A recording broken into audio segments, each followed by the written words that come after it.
Hello guys, in this video I am going to show you how to enable the automatic map view switching function in the TomTom Go application. But first I just want to mention, don't forget to subscribe to my channel, because at 10,000 subscribers I am going to show you my whole YouTube revenue statistics and growth strategy, as well as how to make money online. Let's jump into it.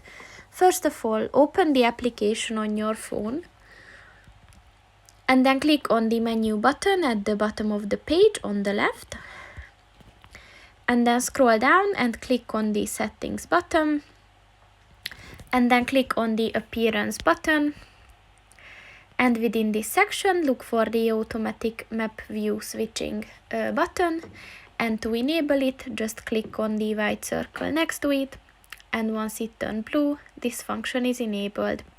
So that's pretty much it for this video guys. See you in the next one. Goodbye.